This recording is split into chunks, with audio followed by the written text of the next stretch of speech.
মধ্যপ্রাচ্যে চলমান উত্তেজনা এবং ইরানকে ঘিরে সামরিক সংঘাতের প্রেক্ষাপটে আন্তর্জাতিক বিশ্লেষকদের একাংশ ইতিহাসের একটি গুরুত্বপূর্ণ ঘটনার সঙ্গে বর্তমান পরিস্থিতির মিল খুঁজে পাচ্ছেন। তাদের মতে ১৯৫৬ সালের সুয়েজ খালের নিয়ন্ত্রণ নিতে গিয়ে ব্রিটিশ সাম্রাজ্যের পতনের সূচনা হয়েছিল। এবার হরমুজ প্রণালী ঘিরে তেমনই এক পরীক্ষায় পড়তে যাচ্ছে যুক্তরাষ্ট্র।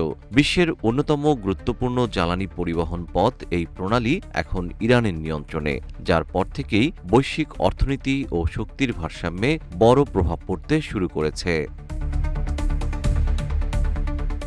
সুয়েজ সংকটের সময় ব্রিটেন এবং তার মিত্ররা বিশ্বাস করেছিল সামরিক শক্তি প্রয়োগের মাধ্যমে তারা মধ্যপ্রাচ্যে নিজেদের কর্তৃত্ব বজায় রাখতে পারবে। কিন্তু বাস্তবে সেই অভিযান বিশ্বকে দেখিয়ে দেয় যে ব্রিটিশ সাম্রাজ্যের প্রভাব আর আগের মতো নেই। আন্তর্জাতিক চাপ, অর্থনৈতিক সংকট এবং রাজনৈতিক বাস্তবতার মুখে লন্ডনকে শেষ পর্যন্ত পিছু হটতে হয়। অনেক ইতিহাসবিদের মতে সেই ঘটনাই ব্রিটিশ সাম্রাজ্যের বৈশ্বিক প্রভাব হ্রাসের সূচনাবিন্দু হয়ে দাঁড়ায়। বর্তমান পরিস্থিতিতে মধ্যপ্রাচ্যের সংঘাতকে ঘিরে একই ধরনের প্রশ্ন উঠেছে।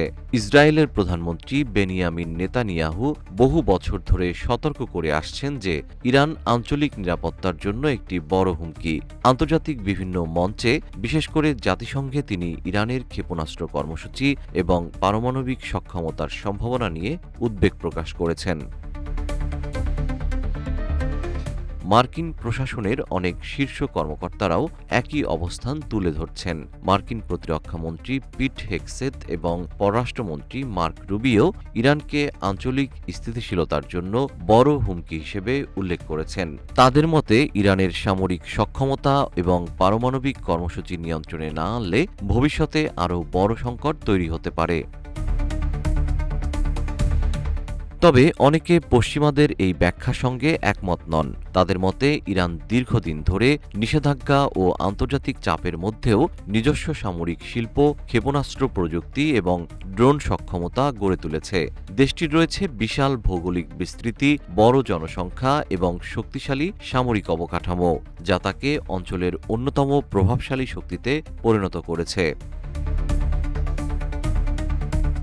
বিশ্লেষকদের মতে অতীতে যুক্তরাষ্ট্রের বেশিরভাগ সামরিক অভিযান এমন রাষ্ট্র বা অঞ্চলে হয়েছে যেখানে প্রতিপক্ষ দুর্বল ছিল বা ভেতর থেকে বিভক্ত ছিল, যেমন ইরাক, আফগানিস্তান কিংবা লিবিয়া। কিন্তু ইরান একটি ভিন্ন বাস্তবতা তৈরি করছে, কারণ তাদের সংগঠিত রাষ্ট্র রয়েছে যার রাজনৈতিক ও সামরিক কাঠামো দীর্ঘ সংঘাতেও টিকে থাকার সক্ষমতা রাখে। একই সঙ্গে ইরান আঞ্চলিক এই সংঘাতকে কেবল ইসরায়েলের সঙ্গে দ্বন্দ্ব হিসেবে দেখে না। তেহরানের দৃষ্টিতে এটি যুক্তরাষ্ট্রের বিস্তৃত সামরিক উপস্থিতি এবং প্রভাবের বিরুদ্ধে একটি বৃহত্তর কৌশলগত লড়াই। বিশেষজ্ঞদের মতে যদি এই সংঘাত দীর্ঘস্থায়ী হয় এবং তা জ্বালানি বাজার, আন্তর্জাতিক বাজার এবং বৈশ্বিক অর্থনীতিতে বড় ধরনের প্রভাব ফেলে, তাহলে এর রাজনৈতিক প্রতিক্রিয়া বহু দূর পর্যন্ত পৌঁছাতে পারে। ইতিহাস বলছে অনেক সময় সাম্রাজ্যগুলো দুর্বলতার কারণে নয়, বরং নিজেদের শক্তিদের উপর অতিরিক্ত আস্থা এবং অতিরিক্ত সামরিক অভিযানের কারণে বড় সংকটে পড়ে।